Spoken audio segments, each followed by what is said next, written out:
हद कर दी है ढिठाई की। गिट्टे उसने पकड़े हैं जितना वो उसने जो है जूते चाटे हैं। ये जो आप थोबड़े लेकर आ जाते हैं रोज यहाँ पर, एनू बहुत ही तो मर्चा लगती पे हैं, पता नहीं अनोखी गल है, चेक करो जरा थोड़ा सा। जो आवाम को दरपेश मसाइल है उसको लेकर परेशान है, वरना हम भी किसी के नखरे बर्दाश्त नहीं करते। मैं तो उन्होंने काटना है, आज भी काटना है, हुक्म तो हो गया, वाइंड अप कर लेने।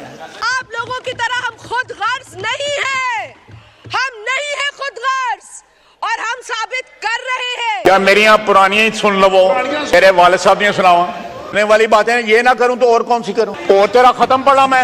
Because some things are not defendable. You can't defend his. ताबेदार तेरे अब्बे दे भी ताबेदार, तेरे भी ताबेदार। और पाकिस्तान की आवाम को भूखा मरने दो।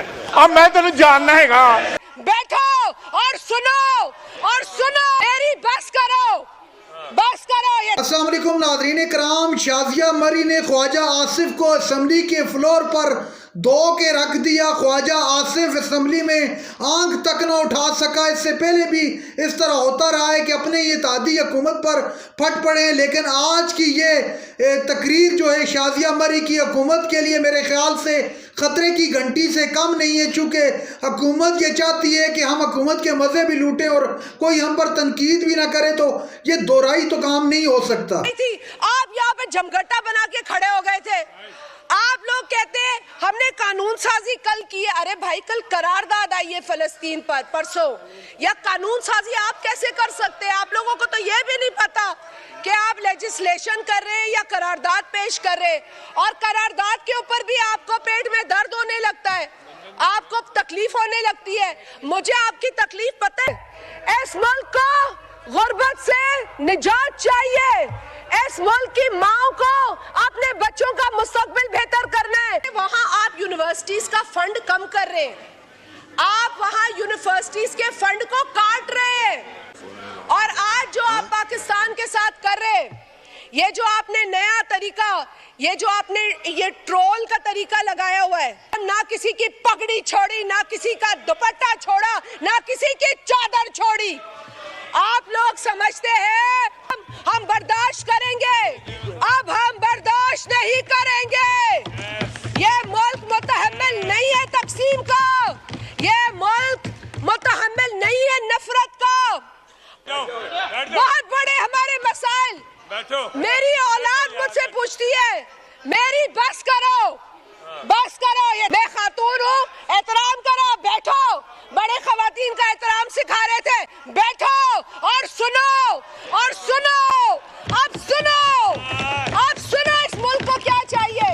इस मुल्क को रोजगार चाहिए, इस मुल्क को बिजली चाहिए, इस मुल्क को गुर्बत से निजात चाहिए, इस मुल्क की माओ को अपने बच्चों का मुस्तकबिल बेहतर करना है।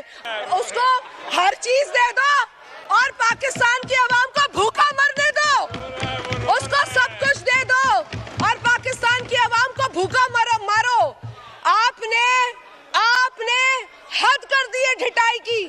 आप लोग ये जो बैनर, ये जो आप थोबड़े लेकर आ जाते हैं रोज यहाँ पर, ये जो रोज आप लोग लेकर आ जाते हैं, इससे पाकिस्तान के गरीब आवाम का पेट नहीं भर रहा, इससे हमारे बिजली के बिल नहीं भर रहे, इससे हमारे नौजवान को नौकरियां नहीं मिल रही है। तालीम चाहिए हमारे बच्चों को।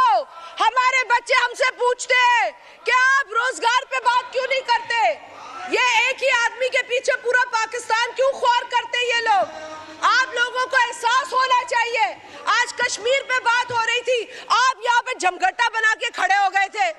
आप लोग कहते हैं हमने कानून साजी कल की है। अरे भाई, कल करारदाद आई है फलस्तीन पर परसों, या कानून साजी आप कैसे कर सकते हैं? आप लोगों को तो ये भी नहीं पता कि आप लेजिस्लेशन कर रहे हैं या करारदाद पेश कर रहे हैं, और करारदाद के ऊपर भी आपको पेट में दर्द होने लगता है, आपको तकलीफ होने लगती है। मुझे आपकी तकलीफ पता है। आप लोग नहीं समझ सकेंगे इन बातों को, but I feel sorry for you people because some things are not defendable. You can't defend his. यहाँ सिर्फ लेक्चरबाजी नहीं होनी चाहिए, यहाँ पर आवाम के मसलों पर बात भी होनी चाहिए और एक दूसरे का साथ भी देना चाहिए। पीपल्स पार्टी इस वक्त इस पाकिस्तान के अंदर जो मसाइल हैं, जो अवाम को दरपेश मसाइल हैं, उसको लेकर परेशान है। वरना हम भी किसी के नखरे बर्दाश्त नहीं करते।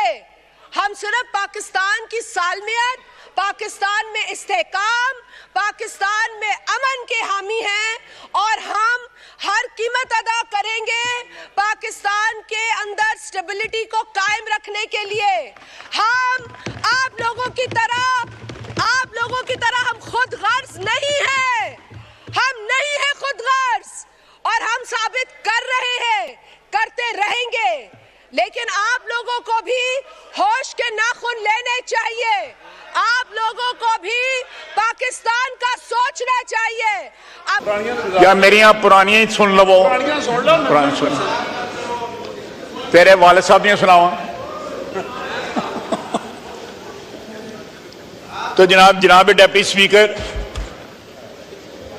अगर ये इन्होंने बना ही लिया है, मजबूरी है इनकी या जो भी है, तो कम से कम उनके माजी के झरोकों में झांक के देखें कि यहां पे नवाज शरीफ की कितनी तारीफें करते थे, शहबाज शरीफ की कितनी तारीफें करते थे, मुशर्रफ की कितनी तारीफें करते थे, शौकत अजीज की कितनी तारीफें करते थे।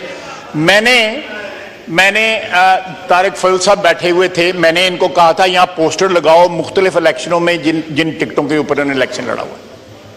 साइकिल पे इलेक्शन, साइकिल जरा लफ्ज मुनासिब नहीं है, दूसरा जो है वो तीर पे इलेक्शन, और उसके बाद शेर पे इलेक्शन।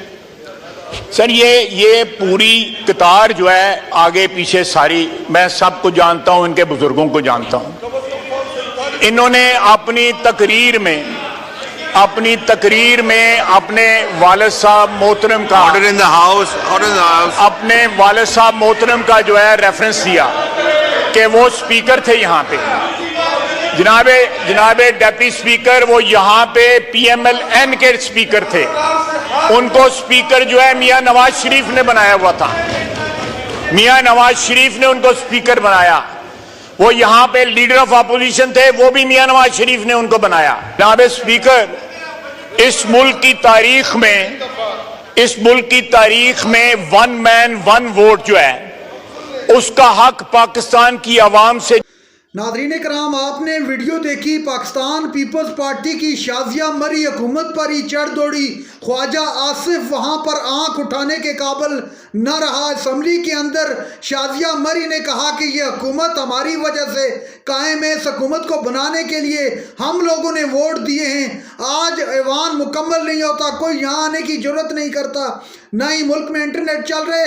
सख्त किस्म की तनकीद की आज की हुकूमत पर।